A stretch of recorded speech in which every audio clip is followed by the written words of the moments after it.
আচ্ছা কি করছো? সকালবেলা এক খবর আছে দেখলাম এরপরে ইতে কি কি আছে মানুষ মরে শুনেছো? আচ্ছা এতে কি আছে? গমের ময়দা, আর চালের ময়দা, চাইলের ময়দা পিসটাই লেখিন দেয়। কিসা তো বাড়ি বাড়ি যাইতে দুই ভাগে আছে এই বাচ্চার দুই ভাগে আছে। তো বাড়ি যাইতে পারছো না নাকি?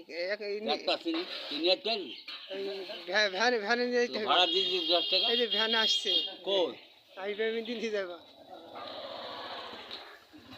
তুই তো জবাব ছেলে চালাক করছে নাকি তুই আমার শুরু রই তুই মায়ের খাবিন নাকি আচ্ছা এলে কই ভ্যান আইবে আইবে টাকা দিতে ভ্যানে কে নিয়ে যাইতে হবে নাকি? ঘাড়ে কে নিবি কি মাথা কিনবি আমাকে এই যে আমার চাচা ভ্যানে এই পাইছে যাইতে আমার পারছে না। ছেলে মেশিন দিয়ে দিত চাচা যাইতে পারছে না এই বস্তা নিয়ে। তো এখন ভ্যানে মানে তুল দিন তারপরে যাবে। আসতে হয় ভ্যান পাচ্ছে না, চাচা বিপদে বেড়ে গেছে, মরবে মানুষ, যাইতে পারছে না। দর্শক এই যে দেখো এখানে কোন শহরের কাছে করছি আমি তো বুঝতে পারছি না চাচার খুবই বিপদে বেড়ে গেছে। আমার এই চাচা নিয়ে যাইতে পারছে না, তো চাচাকে ভ্যানে করে নিয়ে যাও। চাচা দেখো দর্শক, এটা ভিডিওটা শেয়ার লাইক করবে।